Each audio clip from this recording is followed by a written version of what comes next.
RCB ವಿಜಯೋತ್ಸವ ಮತ್ತು ದುರಂತ ಇದಕ್ಕೆ ಸರ್ಕಾರದ ಎಷ್ಟೋ ಹೊಣೆಯೋ ವಿಪಕ್ಷಗಳು ಸಹ ಅಷ್ಟೇ ಹೊಣೆ. ಮೊದಲಿಗೆ ವಿಜಯೋತ್ಸವಕ್ಕೆ ಅನುಮತಿ ನಿರಾಕರಿಸಿದಂತಹ ಗೃಹ ಸಚಿವ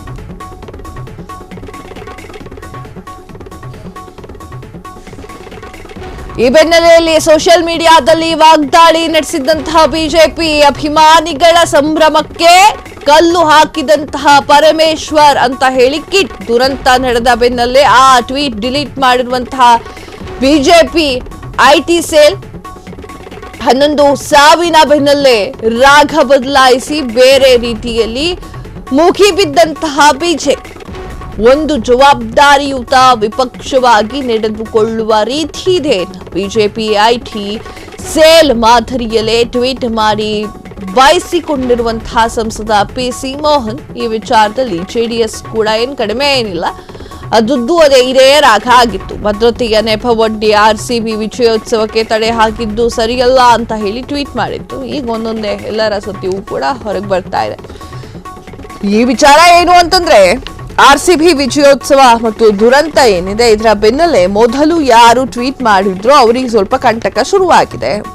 ಒಂದಷ್ಟು ಜನ ಬಿಜೆಪಿಯಲ್ಲಿ ಇರುವಂತವರು, ಜೆಡಿಎಸ್ ನಲ್ಲಿ ಇರುವಂತವರು ಒಂದಿಷ್ಟು ಟ್ವೀಟ್ಗಳನ್ನ ಹಾಕಿದ್ರು, ವಿಜಯೋತ್ಸವಕ್ಕೆ ಅಧ್ಯಯನ ಮಾಡ್ತಾ ಇದ್ದಾರೆ ಅನ್ನುವಂಥದ್ದು.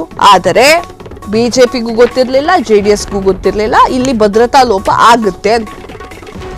ಈ ವಿಚಾರಕ್ಕೆ ಸಂಬಂಧಪಟ್ಟಂತೆ ಮೊದಲಿಗೆ ವಿಜಯೋತ್ಸವಕ್ಕೆ ಅನುಮತಿ ನಿರಾಕರಿಸಿದಂತಹ ಗೃಹ ಸಚಿವ, ಇದರ ಬೆನ್ನಲ್ಲೇ ಸೋಷಿಯಲ್ ಮೀಡಿಯಾಗಳಲ್ಲಿ ವಾಗ್ದಾಳಿ ನಡೆಸಿದಂತಹ ಬಿಜೆಪಿ ಅಭಿಮಾನಿಗಳ ಸಂಭ್ರಮಕ್ಕೆ ಕಲ್ಲು ತೂರಿದಂತಹ ಪರಮೇಶ್ವರ್ ಅಂತ ಹೇಳಿ ಕಿಡಿಕಾರಿದ್ರು. ದುರಂತ ನಡೆದ ಬೆನ್ನಲೆಯಲ್ಲಿ ಆ ಒಂದು ಟ್ವೀಟ್ ಕೂಡ ಡಿಲೀಟ್ ಮಾಡಲಾಗಿತ್ತು. 11 ಸಾವಿನ ಬೆನ್ನಲೆಯಲ್ಲಿ ರಾಗವನ್ನ ಬದಲಾಯಿಸಿದ್ದಾರೆ ಬಿಜೆಪಿ.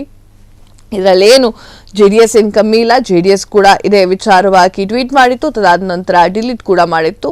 ಒಂದು ಬೇಜವಾಬ್ದಾರಿಯುತ ವಿಪಕ್ಷವಾಗಿ ನಡೆದುಕೊಳ್ಳುವಂತಹ ರೀತಿನ ಇದು. ಅವರಿಗೇನು ಗೊತ್ತಿತ್ತ ಇಷ್ಟು ಕಳಪೆ ಮಟ್ಟದಲ್ಲಿ ಅಲ್ಲಿರುವಂತಹ ವ್ಯವಸ್ಥೆಗಳಿತ್ತು ಅಂತ ಹೇಳಿ? ಅವರಿಗೂ ಕೂಡ ಗೊತ್ತಿರಲಿಲ್ಲ.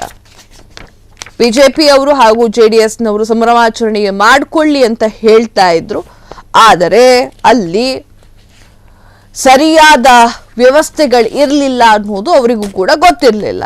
ನೀವು ಟ್ವೀಟ್ ನೋಡ್ತಾ ಇದ್ದೀರಾ ಯಾವ ರೀತಿಯಾಗಿ ಟ್ವೀಟ್ ಮಾಡಿದ್ರು ಅನ್ನುವಂಥದ್ದನ್ನ.